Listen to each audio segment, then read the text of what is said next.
शालूम everyone, खुदा यीशु मसीह के अजीम जलाली कादर नाम में आप सबकी सलामती हो।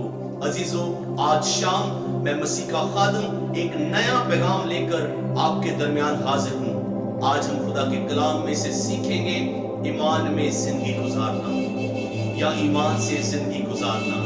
अजीजों, जब हम खुदा के कलाम को पढ़ते हैं तो जितने लोग खुदावंद यीशु मसीह पर ईमान लाए, उन सबों की जिंदगियों में दुख आए, उन सबों की जिंदगियों में परेशानियां आई, तो भी उन्होंने अपने ईमान का इजहार किया।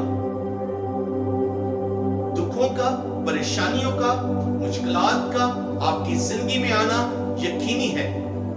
मैं ये नहीं कह सकता कि आप यीशु मसीह को अपना शख्सी निजात दहिंदा कबूल करें तो आपकी जिंदगी में कभी दुख नहीं आएगी, कभी परेशानियां नहीं आएंगी। अजीजों, मुश्किल हालात का जिंदगी में आना यकीनी है।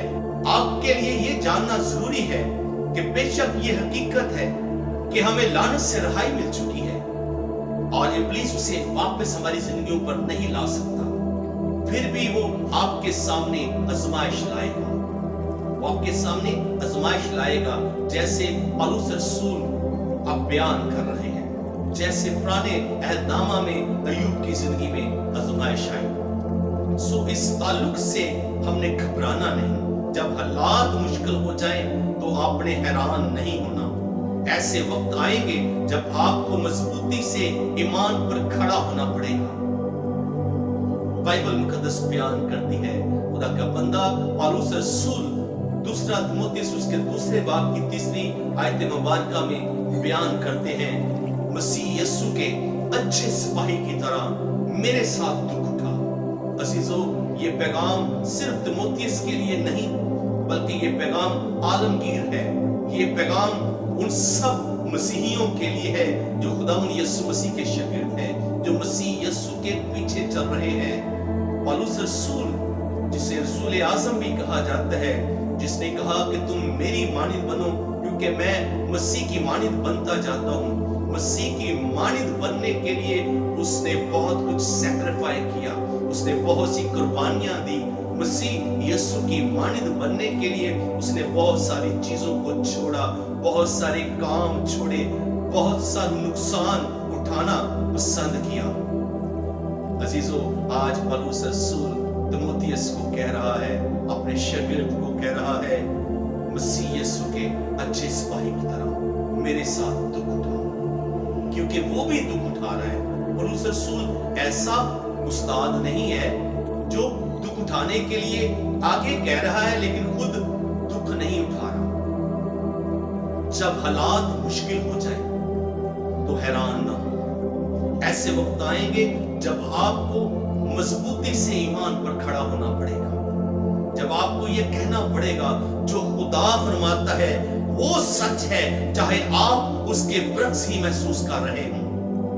जब आपको खुदा के वादे पूरे होते नजर ना आए तो ऐसे वक्त में, ऐसे हालात में आपने एक कच्चे सिपाही की तरह मुश्किल हालात का मुकाबला करना है। पौलुस और सिलास कैद खाना में है, बैंत लगे हुए हैं, दुख की हालत में है, लेकिन वो ईमान में सरगर्म है, ईमान से भरे हुए हैं और हम्द के गीत गा रहे हैं। अजीजों, आपने ऐसे ईमान का इजहार करना है।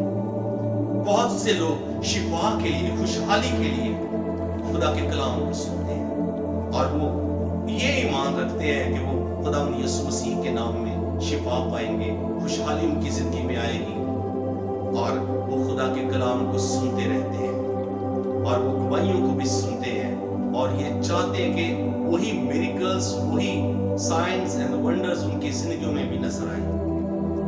मैं भी उन नेमतों को, उन बरकतों को अपनी जिंदगी में हासिल करूं, वो ये कहते हैं। और फिर जब मुश्किल वक्त आते हैं तो वो घबरा जाते हैं, हौसला हार जाते हैं। आपने हौसला नहीं हारा, आपने घबराना नहीं, क्योंकि खुदावंद यीशु मसीह ने कहा कि तुम्हारा दिल ना घबराए, तुम खुदा पर ईमान रखते हो, मुझ पर भी ईमान रखो।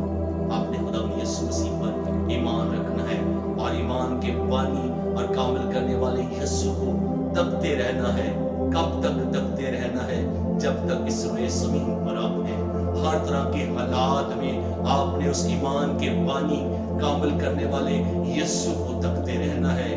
وہ آپ کو ہر طرح کی مشکلات سے، پریشانیوں سے، دکھوں سے نکالنے کی قدرت رکھتا ہے۔